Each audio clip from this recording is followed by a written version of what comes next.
Hola mis amigos, bienvenidos a El Poder de la Enseñanza, su canal. Soy Omar, muchas gracias por acompañarme como cada semana. Para mí es un gran placer estar con ustedes a través de las escrituras, que es la única forma y la mejor forma de poder encontrarnos y conocernos y poder compartir experiencias y sobre todo conocer un poco más las escrituras, conocer un poco más a Dios, conocer un poco más a Cristo. Y el objetivo, como siempre lo menciono, es poder venir, regresar o unirnos más a Cristo. Ese es el objetivo. Eh, Antes de empezar la clase, no se olviden de poderle marcar en el dedito hacia arriba si es que les gusta la clase.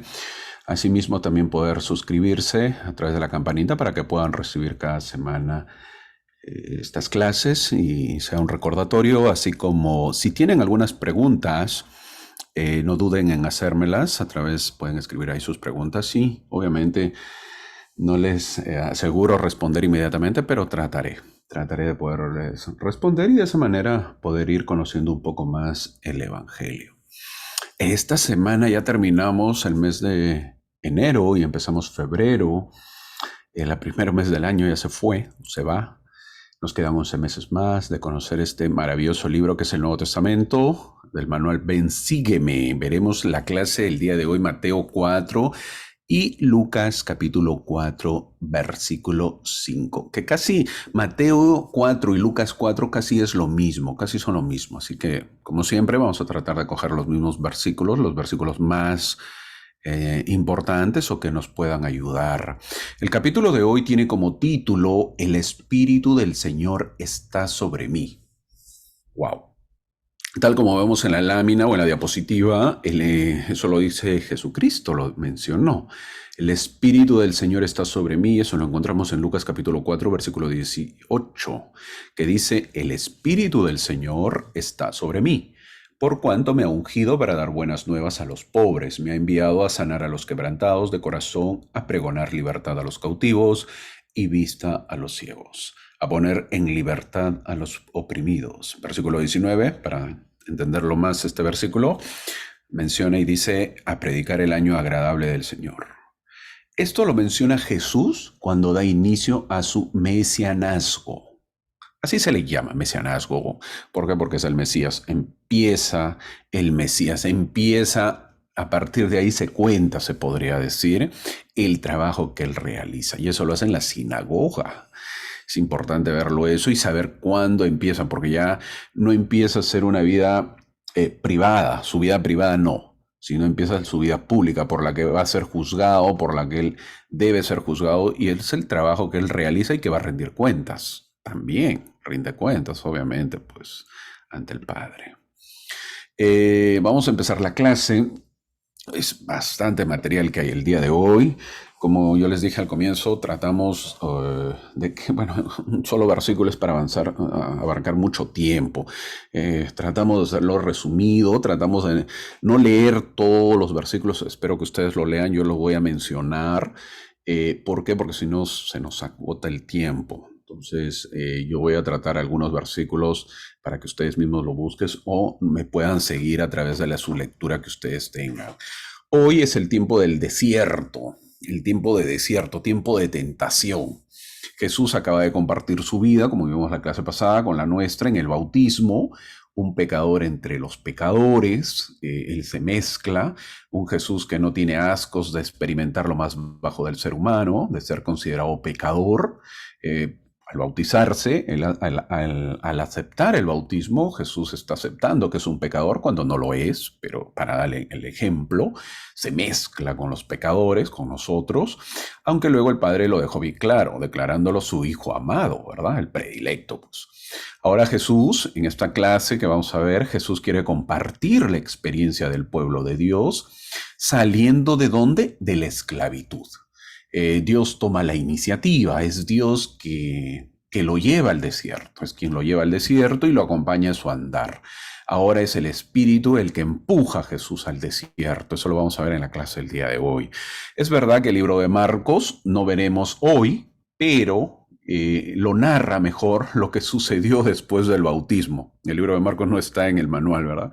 Pero lo voy a coger esos dos versículos que está en la diapositiva, que es Marcos capítulo 1, versículos 12 y 13.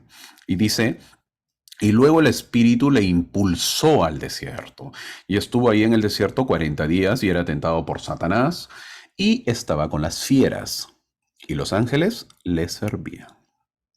Tan potente era la influencia de esta fuerza que fue impulsado, como lo declara Marcos, a una reclusión solitaria en la cual permaneció durante 40 días. Wow, 40 días. El Espíritu lo empuja al desierto a revivir en su propia vida el desierto de 40 años, ¿verdad? En simbolismo, identificándolo con su pueblo, en su lucha por salir, su pueblo Israel.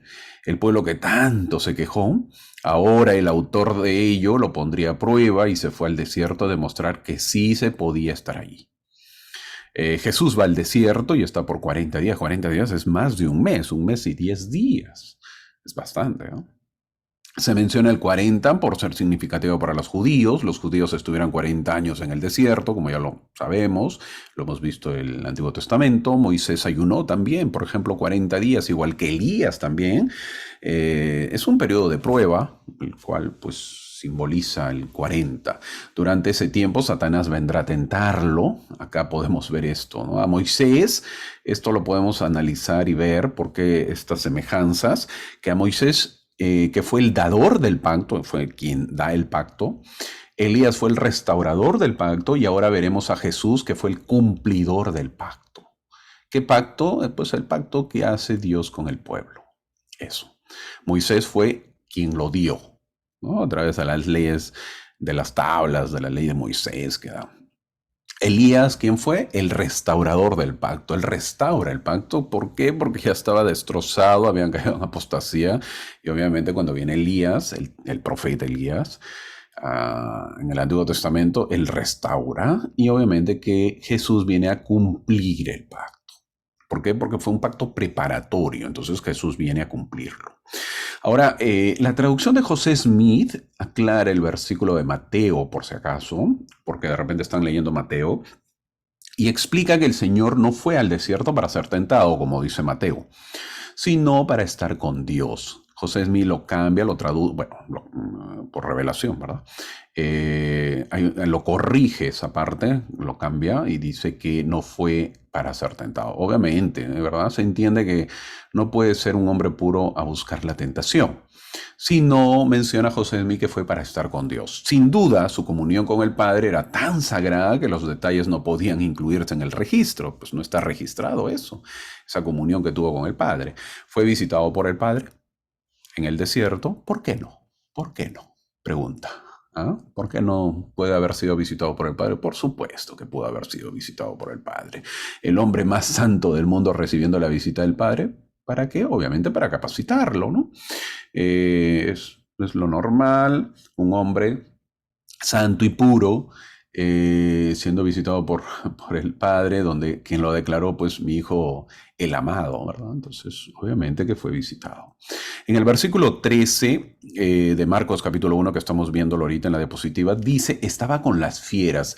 Él disfruta de una relación pacífica con todos los animales en el desierto. Sí, es curioso, es interesante eso. Jesús permanece sin caer y sin pecado, a pesar de toda la tentación que hay o que tiene, que lo vamos a ver, y él con autoridad sobre las fieras, ¿verdad? Jesús tiene autoridad sobre las fieras. Estas criaturas caídas miraban en Cristo pues la perfecta imagen de Dios y por lo tanto le reverenciaban como a su Señor. O sea, en otras palabras, los animales del desierto, las fieras, se le cuadran a Dios, ¿verdad? Como lo hicieron con Adán. Esto no es novedad. Adán, todos los animales salvajes se le cuadraron. Cuadrado quiere decir, pues, lo reverenciaron a Adán, pero antes de su caída, antes de la caída. Entonces, el creador en el desierto, pues lo hace. ¿Por qué? Porque es un Dios perfecto, el creador, y también domina a las fieras. Por eso dice ese versículo, está con las fieras. Interesante. Domina el mundo animal, como debió haber sido, pues, ¿no? Debió haber sido. Eh, En Mateo capítulo 4, el versículo 3, vamos a entrar un poquito ya a lo que son los capítulos que nos menciona el manual. En el versículo 3 dice, y vino a él el tentador. Jesús está en el desierto y dice, y vino a él el tentador y le dijo, si eres hijo de Dios, di que estas piedras se conviertan en pan. Fin del versículo.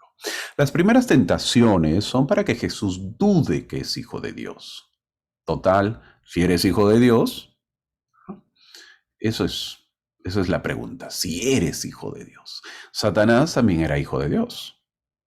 Y en cierta manera tenía más ventaja que Jesús, en cierta manera. ¿Por qué? Porque recordaba mucho más que Jesús la vida preterrenal. Supuestamente, ¿verdad? Supuestamente. Jesús lo tuvo que aprender.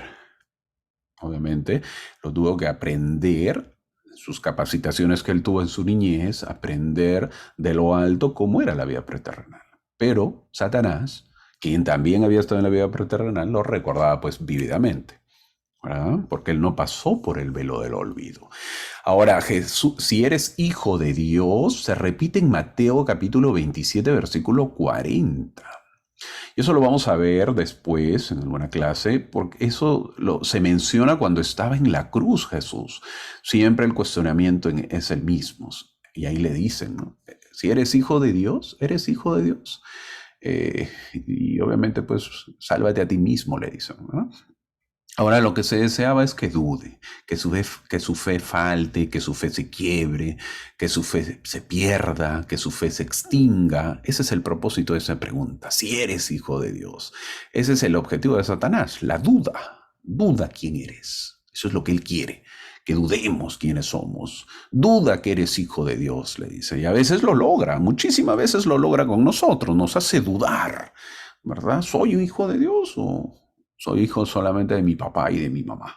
Y si soy hijo de mi papá y de mi mamá, pues hago lo que yo quiero. Logro el objetivo Satanás. Y eso no es verdad. Somos diferentes. Tú eres diferente, eres un ser superior, eres un ser que puede hacer lo que quiere. Y Jesús nos invita a descubrir quiénes somos. Esa es la diferencia entre Satanás y Jesús. Jesús nos invita a descubrir quiénes somos. Satanás quiere que dudemos de quiénes somos. Y Jesús quiere que sepamos quiénes somos, que descubramos nuestro origen, nuestro potencial. No dudemos quiénes somos realmente. Pero Jesús también resistió pacientemente ese estratagema, sabiendo que a su debido tiempo toda rodilla se doblaría y toda lengua confesaría que Jesús es el Cristo. Así que Él resiste pacientemente a las tentaciones. ¿Por qué? Porque sabe que en algún momento todos nos arrodillaremos ante Él. Mateo menciona el desierto árido, el desierto de Judea era exactamente así, era muy árido, y la condición física severa de Jesús después de un ayuno tan largo lo menciona Mateo. Se dice que después de un ayuno, se dice científicamente, que los dolores del hambre pues regresan fuertísimo. Mateo capítulo 4 versículo 2 dice, tuvo hambre. Eso indica que el sujeto, en este caso Jesús, estaba comenzando ¿a qué? A morir de hambre. Interesante, al 40º o al día número 40 ya el cuerpo llega a un momento en que empieza a morir, porque ya se agotó todo el esfuerzo y obviamente lo entiende que no va a haber más comida. Por lo tanto, me muero. Es lo que dice el cuerpo, lo que dicen los científicos. Y es en ese momento que se aparece, pues, su hermano. Se le aparece su hermano. No cualquier hermano, sino Lucifer. El que fue Lucifer ahora era Satanás. No creo que haya sido tan directo en decirle que haga un milagro. Yo sinceramente la conversación es en lo que vemos en las escrituras es muy light. Yo creo que fue más fuerte ese encuentro, más poderoso, más palabras casi de repente fuertes, subidas de tono, se podría decir, donde ya pues se encuentran los dos hermanos, ¿verdad? ¿Por qué no recordar viejos tiempos, no? Yo creo que le habrá dicho Satanás a Jesús. ¿Por qué no recordar la vida preterrenal de repente? ¿Por qué no recordar el concilio? ¿Por qué no recordarle a Jehová que Él era el creador de todo, por lo que tenía mucho poder y no era para que esté pasando hambre? ¿Verdad? Y tú eres el creador, ¿te acuerdas? Tú creaste todo y estás pasando hambre. ¿Cómo es eso? ¿verdad? Es por eso que Satanás le dice, di que estas piedras se conviertan en pan. Esto era una tentación para que Dios usara sus dones con propósitos egoístas, obviamente. Satanás sugirió que Jesús usara sus poderes milagrosos para promover comida para él mismo. Esto es una historia muy conocida en el Antiguo Testamento, a Esaú. ¿Recuerdan a Esaú? El hermano de Jacob. ¿Qué hizo por hambre? ¿Se acuerdan? Vendió la primogenitura, ¿se acuerdan? Por un plato de frijoles. ¿Qué ha hecho el hombre por el hambre? Es la pregunta que nos hacemos. Los hombres han luchado como bestias, ¿eh? Eso está en la historia. Han luchado como bestias por la comida. El hambre es muy duro, es muy fuerte. Esta no era una tentación para milagrosamente crear riquezas o lujos, sino solamente pan. Acá Satanás suavemente no le está hablando de riquezas ni nada. Di a estas piedras que se conviertan en pan, para que te satisfagas, ¿no? Porque ya estás a punto de morir.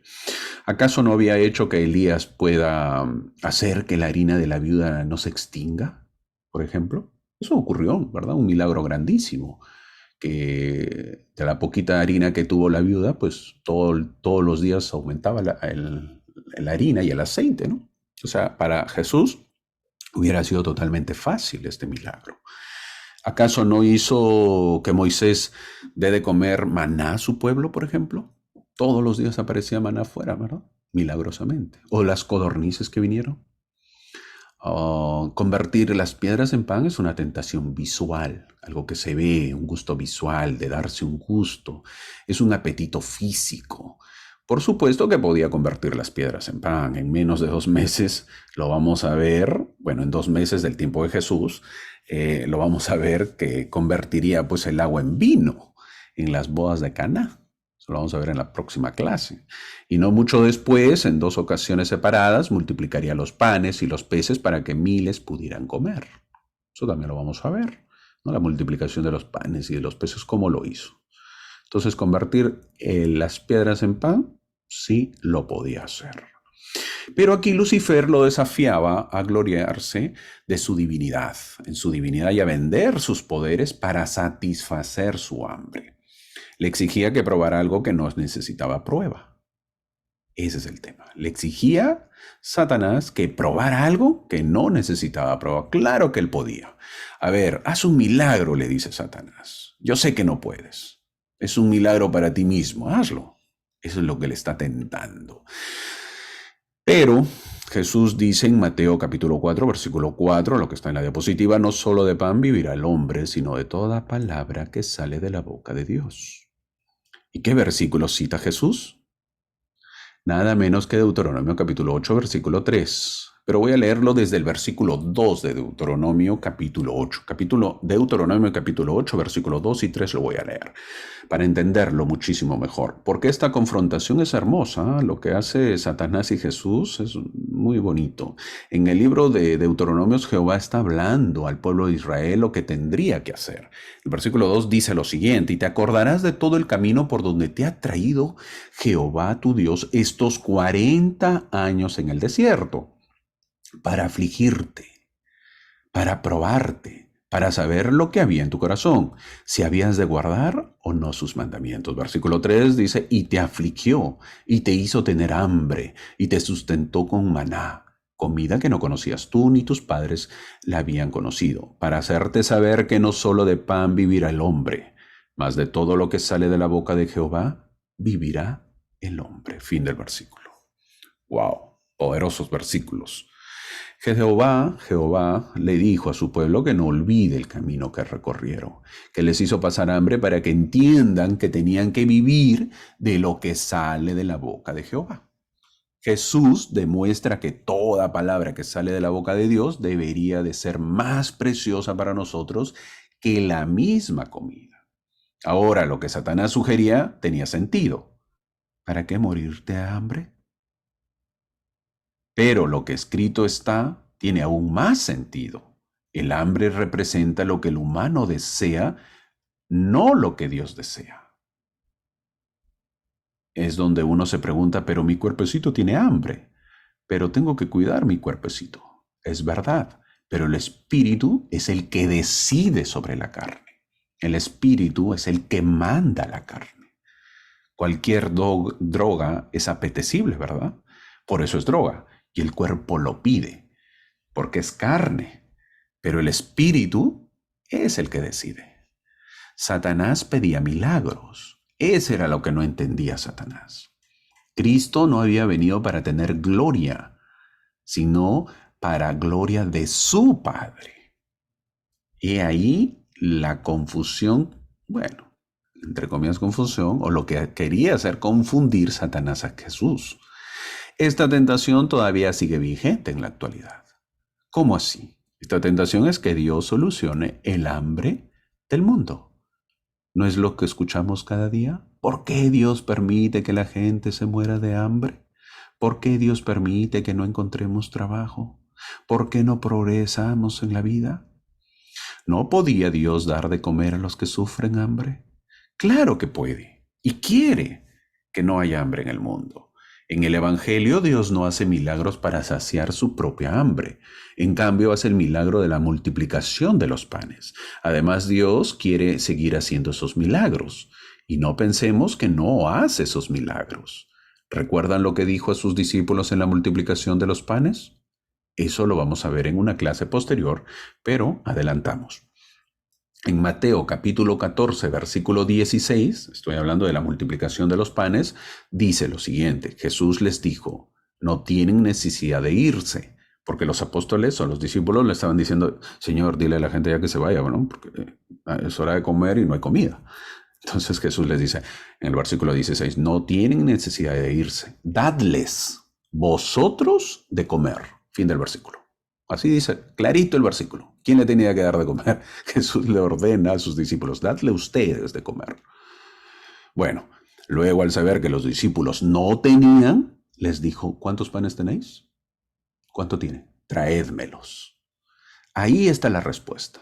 Dios hace el milagro de suprimir el hambre, pero ¿a través de quién? De nosotros. Trayendo cada uno de nosotros nuestros 5 panes. Tenemos que cambiar ya de mentalidad sobre Dios. Dios no gobierna el mundo más que con un solo milagro. El milagro de que nosotros nos comprometamos y nos hagamos responsables de lo que acontece. Dios nos siembra los cultivos, los campos.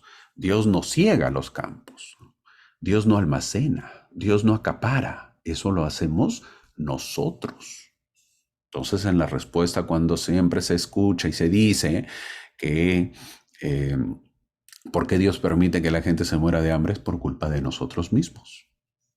No es la culpa de Dios. En la segunda tentación, pasamos a la segunda tentación, tanto Mateo como Lucas cambian el orden de las tentaciones, solamente el orden. Es por ello que seguiremos el orden que lo pone Mateo. Ahora veremos la segunda o la tentación del exhibicionismo, la admiración y el prestigio. Una tentación de moda, por cierto. ¿Quién no quiere ser visto? Esa es la pregunta. ¿Cuántos no darían lo que sea para ser vistos, para ser admirados, por prestigio, para ser aplaudidos? Mateo narra que en el versículo 5 dice, entonces el diablo le llevó a la santa ciudad y le puso sobre el pináculo del templo y le dijo, si eres hijo de Dios, échate abajo, porque escrito está, a sus ángeles mandará acerca de ti y en sus manos te sostendrán, para que no tropieces con tu pie en piedra. Fin del versículo. El pináculo del templo es la parte más alta del templo. El pináculo del templo se levantó aproximadamente unos 200 pies desde el suelo del valle de Cedrón, más o menos esa es la altura que tenía. El templo de Salt Lake, de Salt Lake City, es un poquito más alto que el templo de Salomón, 210 pies. El templo de Salomón medía 200. El templo de Salt Lake City, 210 pies. Para tener una idea. En la primera tentación, es como si Jesús lo hubieran llevado, se hubiera ido a arriba, pues, ¿no? Ahí donde está el ángel Moroni. Esa es la parte más alta.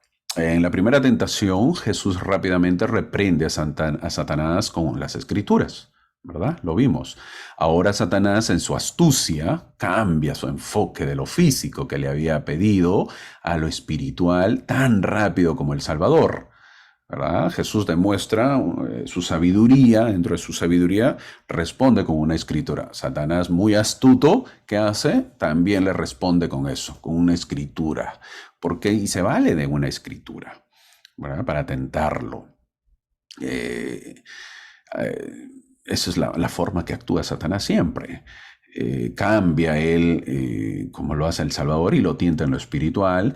Ahora, en otras palabras, le dice, ¿quieres ser espiritual? Le dice, bueno, pues hablemos de espiritualidad. Y Satanás tienta a Jesús para tentar al Padre. En otras palabras, para forzar al Padre, ¿verdad? Porque si él se aventaba, obviamente, pues Dios tenía que mandar a los ángeles, porque así dice la Escritura. La segunda tentación que estamos viendo es de fama. Imaginarse, pues, entrar en el templo, ¿verdad? Caer en el templo y que los ángeles lo atrapen, esto lo haría, pues, famosísimo. Y todos vendrían a él porque el ser humano, pues, a nosotros nos encanta lo espectacular. ¿Quién no? En el 2023, ahora en este año nada más, ¿cuántos de nosotros nos encanta ver cómo hacen los ilusionistas cuando vuelan o cuando se sostienen en el aire? Obviamente con trucos, ¿verdad? Pero uno se queda pues admirado. En la actualidad, con tanta modernidad, todavía nos sorprende. Ahora imaginemos que ocurra algo parecido hace 2000 años. Wow, pues no saldrían en todos los diarios de la época, todos se enterarían, todos se van a enterar. Hasta los romanos llegarían a ver, ¿no? A verificar, preguntar. Eso sería un acontecimiento pues mundial, ¿no? ¿Qué pasó? ¿Cómo fue? Pero Jesús no es así. Él es simple. Hay tentaciones que invitan a hacerlas. Hay tentaciones que llaman mucho la atención. Muchos buscan la fama. Y es una tentación grande realmente. Ser aplaudidos por todos, que las luces pues sean dirigidas hacia ti, que los aplausos sean dirigidos a tu persona. Pero Jesús ya había tenido el más grande espectáculo, el más grande aplauso, la más grande entrada. Y eso fue en su bautismo. Se abrieron los cielos, el Padre habló desde arriba, desde los cielos, bajo una paloma. Pregunta, ¿algún espectáculo mayor se puede igualar? No, pues, eso no, nunca ha habido eso, ni va a haber. Es un espectáculo, pero fuera de totalmente la serie, ¿verdad? Imagínense, abre los cielos, abre el Padre, bajo una paloma. Es algo increíble. Satanás usa las escrituras y se vale de los salmos. Ese es el versículo que usa Satanás, los Salmos, capítulo 91, los versículos 11 y 12. ¡Wow! ¿Cómo sabe las escrituras Satanás, verdad? ¿Cómo sabe? No debería sorprendernos. Satanás es el maestro de las escrituras, capaz de manipular la palabra de Dios, obviamente, para casi cualquier propósito perverso. Por lo tanto, incluso las tentaciones de Satanás pueden venir a nosotros mezcladas con las escrituras. Hay que tener cuidado, mucho cuidado. Ahora entendemos mejor por qué hay infinidad de iglesias, porque muchos maestros y pastores se valen de las escrituras. ¿Para qué? Para engañar a la gente. Hasta ahora se complica esto. Veamos qué le responde Jesús. Eso lo vemos en la diapositiva en Mateo capítulo 4, versículo 7. Dice, Jesús le dijo, escrito está también, no tentarás al Señor tu Dios. Pregunta, ¿hemos tentado a Dios? ¿Tentamos lo divino? Esas preguntas quedan para que nosotros podamos pensar, meditar y respondernos a nosotros mismos. Que nuestra fortaleza sean las escrituras. Esa es la meta. Pero que nuestra fe tampoco falte para poder resistir esta tentación de la admiración, del exhibicionismo. Jesús nos enseña que no necesita este tipo de admiración. Jesús contestó con otra escritura, pero la aplicó correctamente. Él sabía que el intentar forzar o manipular a Dios Padre, hacia una demostración tentaría a Dios, lo cual las escrituras completamente lo prohíben. Esto nos avisa contra el demandar algo espectacular de Dios para comprobar su amor o cuidado por nosotros. Él ya ha dado su demostración final de su amor por nosotros en la cruz y no puede hacer nada más espectacular que es dar a su Hijo. ¿Por quién o para quién? Para nosotros, para salvarnos. Bien, terminamos la segunda tentación y entramos a la tercera tentación. Ahora veremos la tercera tentación. La tentación de hacernos Es conocida esta tentación como la tentación de hacernos dueños del mundo. La lucha de las ansias de poder, el poder. ¿Cuánto es el hombre por tener el poder? Al hombre le encanta el poder. Es adictivo, dicen todavía los que lo tienen. Los que llegan a tener el poder dicen es muy adictivo, ya no lo quieren soltar. En Mateo capítulo 4, versículo 8 y 9, veamos lo que dice. Otra vez le llevó el diablo a un monte muy alto y le mostró todos los reinos del mundo y la gloria de ellos. Versículo 9, y le dijo, todo esto te daré si postrado me adorares. Fin del versículo. Satanás sabía que Jesús había venido a ganar los reinos del mundo. Sabía que Jesús había venido a ganar esos reinos del mundo. Pero, entonces, le plantea una invitación para volver a ganar el mundo, pero sin tener que ir a la cruz. Es decir, sin sufrir.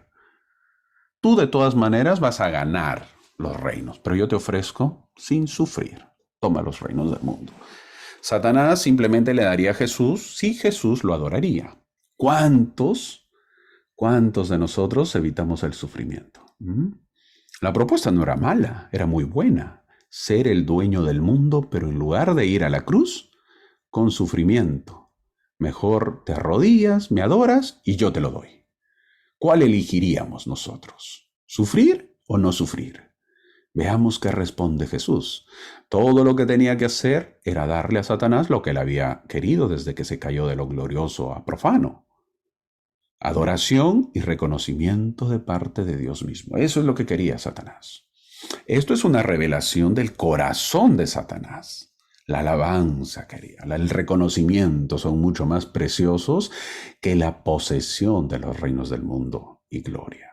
Satanás quería ser alabado por el Hijo de Dios y le daría a Jesús los reinos. Esto era una falsedad. ¿Cómo así? Como siempre, el poder es falso.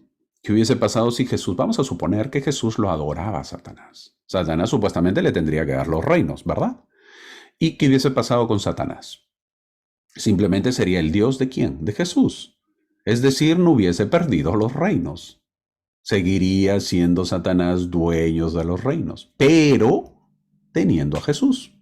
Satanás no pierde, sino gana. Esto es una trampa. Si las palabras, todos los reinos del mundo, se tomaran en sentido literal, entonces esto debió ser una representación visionaria. Todo esto te daré, le dice. ¿Satanás tiene autoridad sobre este mundo y sus gobiernos? Sí, sí lo tiene. La tentación no pudo haber sido real a menos que hubiera un sentido real de que Satanás posee todos los reinos del mundo y su gloria. Esto obviamente ha sido ¿por qué? Por la caída de Adán.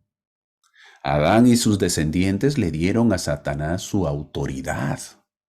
Dios le dio a Adán la tierra como una mayordomía y Adán con toda su voluntad se la dio a Satanás.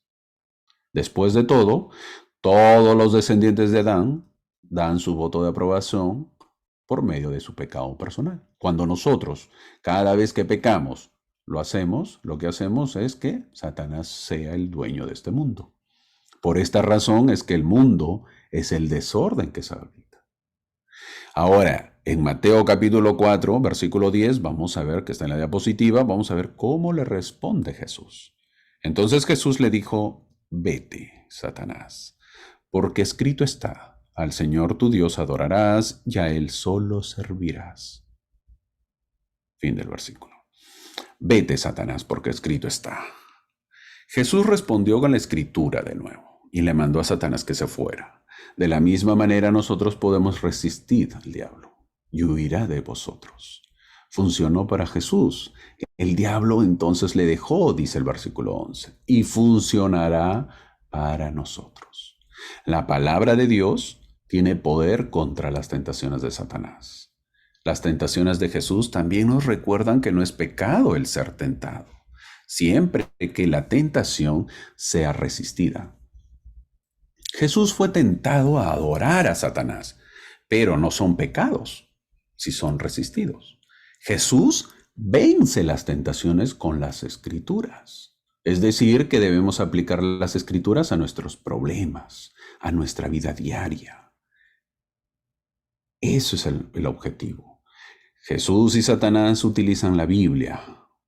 Pareciese que la Biblia da respuesta a los dos. La Biblia, usada mal o interpretada por nuestros intereses personales, llevan al grave error.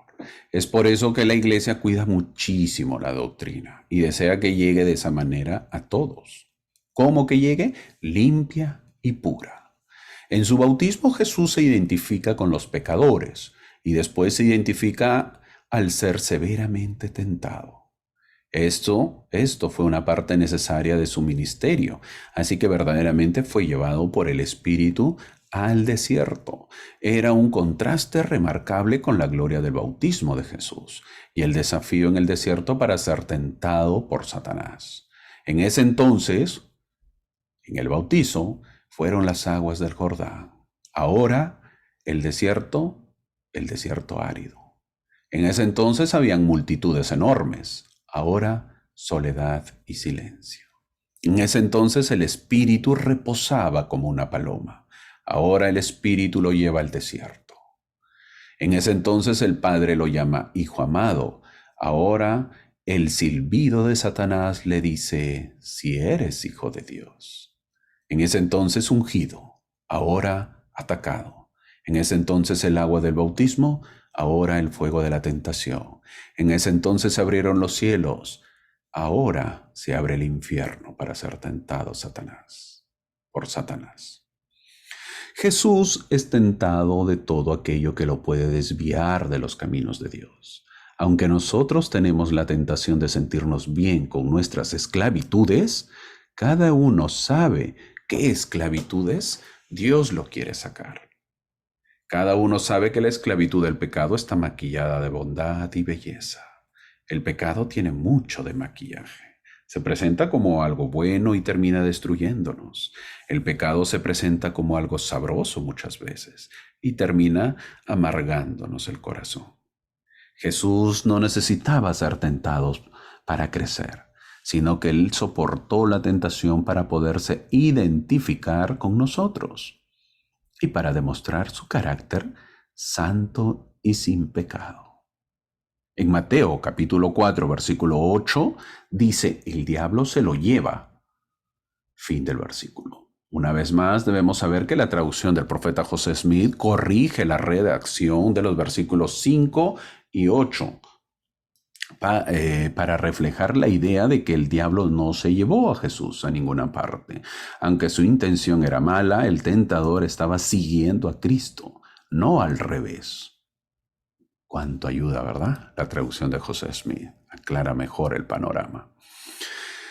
Termina la obra de Juan y comienza la obra de Jesús, de Juan el Bautista me refiero, y comienza la obra de Jesús. Juan es metido en la cárcel, Jesús sale a los caminos de Galilea, se apaga una linterna y se enciende el sol. En Lucas capítulo 4, versículo 14 dice, y Jesús volvió en el poder del Espíritu a Galilea, fin del versículo. Obviamente terminaron los milagros, la tentación, ya fue bautizado también, y Jesús se va rumbo a Galilea, obviamente por el poder del Espíritu, dice el versículo 14, lo cual nos está revelando que Jesús no se mueve por sus propios gustos y deseos, sino movido, empujado siempre por el Espíritu, algo que los cristianos debiéramos tener siempre presente. ¿Actuamos movidos por nuestros intereses, por nuestros gustos y apetencias o empujados por el Espíritu? Esa debería ser nuestra meta, ¿verdad? Ojalá. Vamos a leer en lo que dice Mateo capítulo 4 versículo 16 que está en la diapositiva y dice, el pueblo asentado en tinieblas vio gran luz y a los asentados en región y sombra de muerte, luz les resplandeció. Jesús da comienzo a su predicación, no ahí donde más o menos la gente está preparada o al menos tiene predisposición. ¿Saben por dónde comienza? Comienza por anunciar el evangelio allá lejos al norte del lago, por la Galilea de los gentiles, en un pueblo que habitaba en tinieblas, aquellos que habitaban en tierra y sombras de muerte. Ahí comenzó a hacer brillar la luz del evangelio. No comenzó por Jerusalén, donde estaba la gente religiosa, ni tampoco en el templo. Es que a Jesús Le gusta lo nuevo. Le gusta estar ahí donde más se le necesita. La luz no alumbra donde hay luz. A veces siempre predicamos el Evangelio en las zonas muy populosas, pero también las zonas lejanas necesitan escuchar el mensaje, escuchar a Dios. La restauración de la iglesia empezó así, lejos, con un jovencito en una arboleda. No olvidemos nuestras raíces, esas son nuestras raíces. A nosotros nos cuesta entender que Dios comience su presencia y su predicación precisamente entre los más alejados, esos de los que nadie se quiere preocupar y que como están lejos tampoco nos molestan demasiado. Luego vemos a Jesús entrando en una sinagoga y como costumbre a alguien que tenía que leer la Torá. Y el elegido es nada menos que Jesús. ¿Que lee cuál? Lee Isaías. Esto lo dice en Lucas capítulo 4, versículo 18. A partir de ahí es que Jesús empieza su mesianismo. Ese es el título del capítulo de hoy. Y vemos que no es recibido por su propia gente, por sus vecinos. El ser humano tiene una manía de exigirle a Dios pruebas. En el versículo 23, sus vecinos, su gente, le dicen en otras palabras, no basta que hagas milagros lejos, queremos verlos nosotros. Exigen motivos, exigen milagros. ¿Nosotros debemos pedir el milagro? Sí, el milagro de la conversión. Ese es el mejor milagro que debemos solicitar a Dios. Ojalá que ese sea el pedido diario que hagamos al orar. Padre, conviérteme, aumenta mi fe, que mi incredulidad se apague y crea más en ti. Ojalá que en eso comprenda nuestras oraciones. Llegamos al capítulo 5 de Lucas, el capítulo 5 de Lucas. Y en esta clase, el día de hoy, en el capítulo 5 de Lucas, vamos a veremos las invitaciones que da Jesús. Prácticamente Jesús hace invitaciones. Y la pregunta es, ¿qué pasaría si aceptamos estas invitaciones? Vamos a ver. Jesús está predicando el Evangelio, pero había muchísima gente que para que su prédica sea mejor, él solicita subirse a una barca. Y que la barca pues se retire y luego se retire un poco para que él pueda ser visto por todos. Y luego haría la invitación a Pedro. Lucas narra que Pedro se fue a pescar y trajo 0 peces.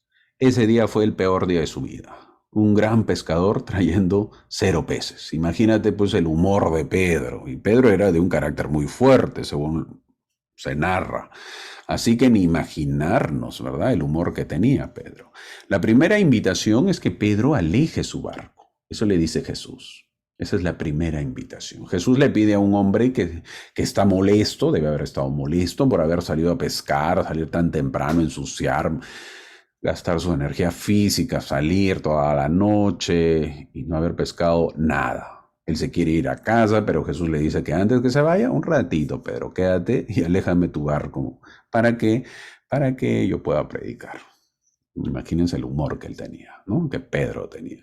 Pedro ya estaba cansado, había lavado sus redes, dice, de una pesca no productiva, y llega Jesús y le dice que lleve el barco al fondo. Había que pescar. Es decir, después de lavar sus redes y no haber pescado nada, ahora la segunda invitación está en el versículo 4, que le dice, boga mar adentro. Inmediatamente le hace la tercera invitación, echa tus redes. ¿Te imaginas lo que habrá pensado Pedro? Este es mi lago, lo conozco yo bien. Sé cómo es mi lago. ¿Y tú? ¿Quién eres? ¿Quién eres tú?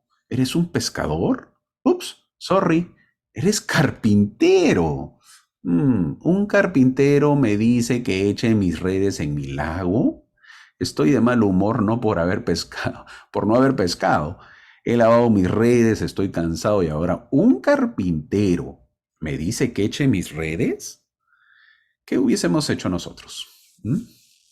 Una cosa es que venga un experto, pues pescador, y con todo su GPS, ¿no? Que te diga dónde está el banco de peces, pero un pescador, perdón, un carpintero, y que me dé indicaciones en un mar nuevo, pues bueno, ¿no? Pero un carpintero en mi propio lago, en mi propio mar, Wow.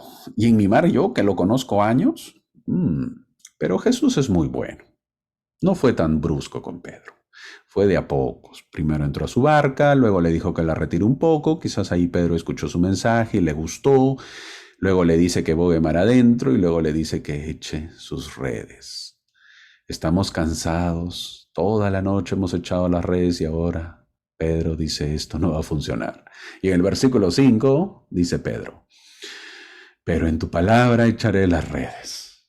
Confiaré en ti. ¿Y qué pasó? Los peces se escondieron toda la noche. Es increíble cómo funciona la naturaleza. Los peces obedecieron y dieron su vida. Lo dieron por su creador. Imagínense. Qué hermoso, qué bonito. Aprendemos que si seguimos las invitaciones del Salvador, las redes se romperán con milagros y los barcos comenzarán a hundirse con la bondad de Dios. Pedro, generoso, llama a los demás para que le ayuden. Esto es una notición para cualquiera. ¿Te imaginas lo que se va a decir mañana en los periódicos de la época? Pedro hizo la pesca sonada por todos. Lo van a hacer presidente, pues, de la Asociación de Pescadores de Galilea. Y no solo en Galilea saldrán las noticias, es noticia para todo Israel. ¿Te imaginas las fotos que se tomarán? Bueno, es el momento de la fama de Pedro. Toda la gente se pasa la voz, todos se enteran, la familia está feliz, van a comer rico, van a vender lo sobrante y la familia está pensando en todo lo que van a comprar. Todos se están haciendo ilusiones con todo lo que se va a vender el pescado. Luego están seleccionando los peces, porque hay que seleccionarlo, y viene pues la siguiente invitación, la más difícil. Jesús se acerca y le dice, Pedro, ¿qué tal? ¿Qué dice la fama? Bueno, a partir de ahora serás pescador de hombres. Igualito que con los peces, pero ahora serás con las personas, Pedro.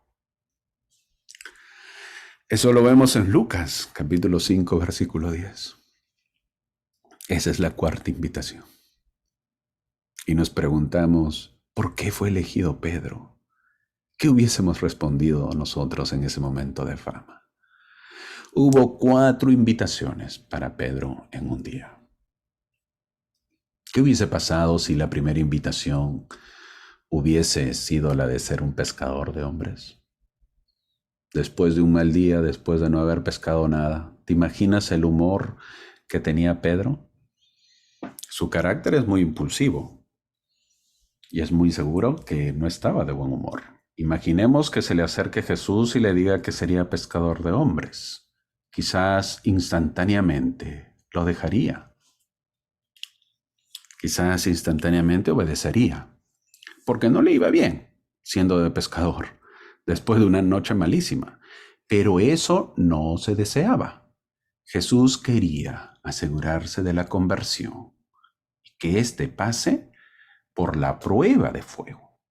Que Pedro pase por la prueba de fuego. Iba a ser su líder de la iglesia. Tenía que pasar la prueba. Y se le vienen mucho más pruebas. El libro de Lucas es quien más lo registra el suceso. Pedro no tiene la mínima idea de lo que pasará, así que él ve el milagro y está en su mejor momento de fama, pero se da cuenta que a su lado hay alguien superior. Lo reconoce como alguien superior y se arrodilla. Lo llama Señor. Y Jesús le da el llamamiento. A partir de ahora serás pescador de hombres. Pedro no es de los que ha estado todo el tiempo en la iglesia o en la sinagoga. Y va a haber llamamientos. Y dice, ¿quién sabe? ¿Quién sabe? ¿Quién sabe yo? ¿Quizás yo? No, Pedro tenía otro asunto. Su negocio eran los peces. De eso vivía y en eso pensaba. Su barca, sus redes, su lago. Cuánta diferencia cuando relevan a un líder y muchos están esperando ser llamados, ¿verdad? Cuánta diferencia porque Pedro no está pensando en lo eclesiástico. Pedro está pensando en lo temporal, en sus peces, todo lo que está experimentando Pedro por haber aceptado la invitación. Pedro no sabe lo que le espera, le dice un adiós a su trabajo de pescador, adiós a esas madrugadas de salir a pescar, ahora a dedicarse a seguir al maestro. a ser instruido a los pies del mayor sacerdote, a pelearse por él, luego a liderar la iglesia y al final morir por sus creencias. Esa es la vida que le espera. Esa es la vida que se va a ganar aceptando esa invitación. ¿Lo aceptarías o no? ¿Te imaginas a la familia lo que le habrán dicho? Pero si ahora era el momento de salir de estas. Ahora eres un experto pescador, papá. Ahora eres un experto pescador, mi amor, le habrá dicho a la esposa. Todos te admiran, todos te respetan, papá. Como siempre, el Señor sabía y protege a sus hijos de tal manera que toda esa cantidad de peces sirvió para protección por muchísimo tiempo de su familia. Él saldría de casa, dejaría a su familia, y su familia no podía quedar desamparada. En Lucas capítulo 5, versículo 8 dice, viendo esto, Simón Pedro cayó de rodillas ante Jesús, diciendo, apártate de mí, Señor, porque soy hombre pecador. Fin del versículo. Me parece maravilloso que Pedro se sintiese un hombre pecador. Hasta ahí yo estoy de acuerdo con él. Lo que sí no me parece que estuvo tan bien fue pedirle a Jesús que se apartase de él precisamente porque era pecador. Cuando tengo frío es cuando más necesito acercarme al fuego. Cuando tengo sed es cuando más ansío encontrar una fuente de agua. Cuando me siento pecador es cuando más necesito de Dios. Y eso lo va a conocer Pedro. Cuando me siento hundido en el pozo de mi pecado es cuando más necesito de la mano de Dios. Es entonces cuando tenemos que recitar el Salmo. Desde lo hondo a ti grito, Señor. Cuanto más enfermo te encuentras, ¿te alejarías más de tu médico? ¿No es entonces cuando más le necesitas?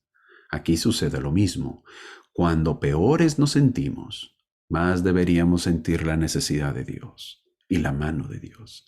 Cuando reconocemos nuestra miseria y pobreza del alma, es cuando Dios más se acerca a nosotros, porque es cuando más lo necesitamos. Luego, para terminar el capítulo 5 de Lucas, que está hermoso y bellísimo, Lucas nos narra dos milagros. El primero fue del hombre leproso, que lo vimos en la clase pasada. Y ahora veremos el milagro del hombre paralítico. En Lucas capítulo 5, versículos del 17 al 26, que no lo voy a leer, pero sí lo voy a narrar un poco de lo que ocurre. Sería bueno que lo lean en casa, de qué trata y cómo es la historia. En esta historia que narra Lucas no aparece el nombre de nadie. Un paralítico sin nombre, los cuatro que lo traen sin nombre, unos escribas sin nombre, una multitud sin nombre, todos son anónimos. Es curioso, ¿eh? Resulta curioso esto. Tantos que se mueven y nadie tiene nombre. Quizás cada uno tendrá que poner el suyo de repente. ¿Será en el paralítico que tendremos que poner nuestro nombre? ¿Será en los que lo llevan? ¿Será en la gente? ¿Será en los que se escandalizan de que Jesús perdone pecados? ¿Será en los que vivimos asombrados y glorificamos a Dios por las maravillas que cada día hace Jesús en nuestras vidas? Es posible que todos tengamos mucho de paralíticos, como también es posible que todos seamos esos anónimos que llevamos paralíticos a Jesús. ¿Tendremos nosotros tanta fe como esos 4 amigos del paralítico? Yo quisiera esos amigos. Yo quisiera tener esos amigos que dejan de ser amigos para convertirse en hermanos. Pero también la pregunta sería, ¿yo soy uno de esos amigos? La historia es que Cristo, Jesús, está predicando el Evangelio en una casa, supuestamente, donde hay mucha gente. Pero hay unos amigos en el exterior que tienen un amigo que es paralítico, lo cual quieren entrar para que Jesús lo sane a su amigo. Pero al no poder, lo que ellos hacen es subir por el techo y lo descuelgan por la parte superior, obviamente por el techo, lo descuelgan a su amigo de tal manera que en el centro el amigo paralítico en la camilla, tal como se aprecia en la imagen, va a poder caer a la altura de Jesús y de esa manera ya ingresaron y su amigo el paralítico sería sanado. ¡Wow! Importante, ¿verdad? Sería bueno que lo leas. Te invito a que lo leas, los versículos 17 al 26. Aquí, en esta historia, no es el paralítico el que pide ser curado. como lo hizo el leproso en la clase pasada. Aquí nadie pide perdón de los pecados. Pero Jesús se anticipa y comienza por sanar el alma, para luego terminar sanando el cuerpo. ¿Seremos nosotros como los escribas que nos escandalizamos de que Jesús perdone los pecados? ¿Solo Dios puede perdonar los pecados? Eso está claro. Pero Dios perdona siempre mediante intermediarios. También hoy Dios sigue perdonando los pecados en la iglesia, pero lo hace sacramentalmente a través del sacerdocio, que viene a ser el líder, el obispo. Con demasiada frecuencia queremos que Dios haga las cosas y nos olvidamos de que Dios las hace, pero mediante la acción de los hombres, de los demás. Parece muy poco creíble que entre cuatro personas pudiesen subirlo y luego descolgarlo a este paralítico, ¿verdad? Hay mucho de simbolismo también y enseñanza en esta historia. Cierto, en aquel entonces no había nuestros grandes edificios, pero en el relato hay toda una enseñanza que deberíamos aprender y no olvidar. La primera, Jesús está abierto y preocupado por todos los enfermos del alma y del cuerpo. No importa si tienen un apellido conocido o son unos anónimos desconocidos. La segunda, todos estamos necesitados de los demás.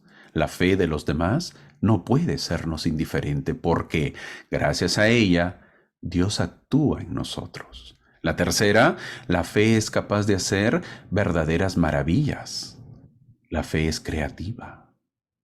¿Qué tal fe de estos amigos? ¿Por dónde se les ocurre poner a su amigo para ser salvado? La cuarta, a Dios le encanta ponernos de pie e invitarnos a caminar. ¿Por qué Lucas cae en el anonimato de estos amigos? Quizás porque entendió que el servicio que hacemos a los demás debe ser anónimo y gratuito. Lo que importa es que todos descubramos que estamos llamados a servir a los demás. Nadie puede decir que no sirve para nada. Todos podemos y tenemos que ser útiles a los demás. Todos nos necesitamos mutuamente. ¿Tienes un enfermo? ¿Sí? ¿Lo tienes? Usa tu fe creativa. En nuestra vida cristiana, así como en la vida diaria, dependemos unos de otros. También en la fe dependemos unos de la fe de los demás. Debemos saber que tu fe no me puede ser indiferente, como tampoco la mía puede serte indiferente a ti. Es más, si examinamos nuestras vidas, nos daremos cuenta de que nosotros creemos porque antes creyeron otros.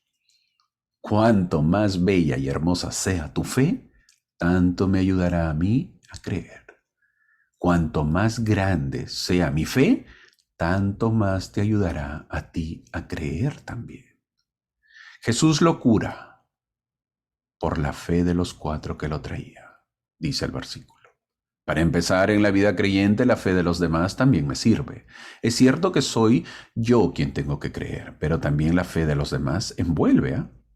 La vida de unos repercute en la vida de los otros. No somos islas, somos un cuerpo con distintos miembros, pero todos en relación. La vida de los amigos repercute en el paralítico. Es una de las cosas que más me encanta de Dios, que nos ha hecho solidarios, no solitarios. Dios no solo me tomará en cuenta de mi vida, también me preguntará, ¿dónde está tu hermano? ¿Y dónde está tu amigo? El escándalo de los escribas sigue también hoy. Son muchos los que se preguntan que el problema de la confesión es que el obispo también es un pecador como el resto. Y esa es una gran verdad. Los escribas decían bien cuando afirmaban que solo Dios puede perdonar pecados. Se equivocaban pensando que Jesús no era Dios. En cuanto a nosotros, hoy se puede decir que solo Dios perdona, pero que Dios puede expresar sacramentalmente su perdón a través de nuestros líderes como el obispo. Jesús va más allá del perdón, va al espíritu, va al alma. Él quiere sanarlo todo, por eso le extiende el perdón. Jesús le dice, levántate, toma tu camilla y anda. Jesús quiere vernos renovados, recuperados, perdonados, nos quiere ver nuevos. Yo estoy seguro que Jesús debió gozar mucho viendo a tantos enfermos sanarse, levantarse y caminar. La gente misma se queja o se queda perpleja que la gente exclama, nunca se ha visto cosa semejante. Eso decían. El tiempo y la vida parece que nos ha hecho perder la capacidad de admiración. ¿No habremos perdido la capacidad de maravillarnos del amor y la gracia de Dios? Sin embargo, yo soy testigo de que muchos aún tienen esa sensibilidad y capacidad de gozo y de sorpresa del actuar de Dios. Esta es una de las clases que hemos tenido, que tenemos, que no hay cuando acabe, porque hay muchísimo por aprender. Hemos visto que ¿cuáles serían las peores tentaciones en la actualidad? Por ejemplo, pensar que yo no necesito cambiar. Hablando de tentaciones, ¿cuáles serían esas peores tentaciones en la actualidad? La peor tentación sería pensar que yo no necesito cambiar. Pensar que yo ya vivo bien el Evangelio. Pensar que puedo vivir sin los demás. Pensar que a mí no me corresponde pedir perdón porque es el otro el que me ofendió. Pensar que puedo decidir mi vida según mis conveniencias. Pensar que yo puedo vivir sin Dios es la mayor tentación porque es renunciar al sentido de mi vida. Pensar que yo puedo realizarme sin hablar con Dios en la oración. Pensar que no necesito ir a la iglesia. ¿Qué tal tentación? Nuestra peor tentación es la que se parece a la de Jesús, renunciar a ser lo que tenemos que ser. La tentación de ser lo que el mundo quiere que seamos. Jesús fue tentado para dejar los caminos de Dios y seguir los caminos de los hombres. ¿No es esa nuestra tentación de cada día? Fácilmente pudo haber reprendido a Satanás, a otra galaxia, pero lo resistió de una manera que nosotros podemos imitar e identificarnos. Seamos cuidadosos también en leer Mateo capítulo 4, versículo 3, que dice, y vino a él el tentador. Fin del versículo. En nuestras vidas no es cuestión de que si es que vendrá el tentador, sino cuándo vendrá. Nosotros enfrentaremos la tentación hasta que lleguemos a la gloria, desde que nacemos hasta el último día de nuestras vidas.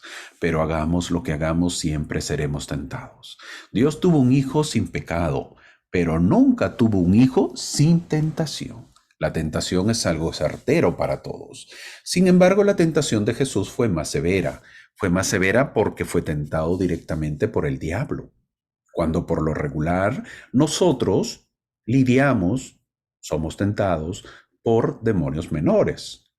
Por lo tanto, él soportó niveles de tentación que nosotros nunca tendremos por experiencia.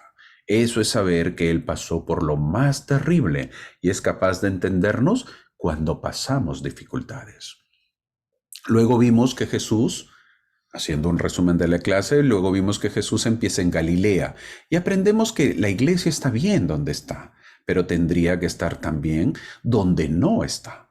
La iglesia tiene que ir a todos los rincones. La iglesia está para hacer luz donde todavía no hay luz. Está bien que la iglesia esté con los que estamos ya dentro, pero también tiene que estar también allí con los que están afuera. La prédica tiene que ser a todos y todavía nos falta mucho. Es por ello la importancia de enviar misioneros para que lleguen a cada rincón. Tenemos que arriesgarnos a salir de Jerusalén e irnos a tierras donde viven hombres en las oscuridades. El Evangelio nos impone, pero sí se necesita riesgo y valentía para anunciarlo. Aún allí donde nadie necesita, ahí donde nadie siente necesidad de Dios ni del Evangelio. Los que hoy aún no tienen fe tienen un corazón tan noble y sincero como el nuestro. Aún el más alejado de Dios siente necesidad de Dios. Hay muchos que solo necesitan que alguien les hable de Dios, les anuncie el Evangelio. También nosotros vimos el día de hoy en la clase la vida de Pedro, que transcurría normalmente. Era un pescador y de pronto fue visitado por Jesús. Nunca se lo imaginó. A Dios no le importa nuestro pasado, le importa nuestro presente, nuestra disponibilidad para escuchar su voz en nuestro corazón. El resto lo hace Él. Hoy puede ser un día diferente porque hoy Dios puede cambiar nuestras vidas. Estemos atentos. Él puede pasar por nuestro lado y hacernos la invitación. Sígueme. No le digas que no. Él sabe lo que quiere hacer con nosotros. En la historia del paralítico, la historia final que vimos, vemos la fe de unos amigos Y eso nos dice que debemos buscar y ser unos amigos así. No olvidemos que todos llevamos un paralítico dentro. ¿Encontraremos esos hombres generosos que nos lleven a Jesús, a que Jesús nos cure? ¿O seremos esos hombres generosos que llevemos a Jesús para que les cure? ¿Qué es más importante para nosotros? ¿Ser curados físicamente o ser curados espiritualmente? ¿Qué desearíamos? Que nosotros podamos pensar en esta semana, ¿qué es lo que yo quiero? Que tomamos la determinación, la que tuvo Pedro, de dejar sus redes, que tuvo la fe de este paralítico y la de sus amigos, de hacer lo imposible, de tener una fe creativa. Muchas gracias y buena semana.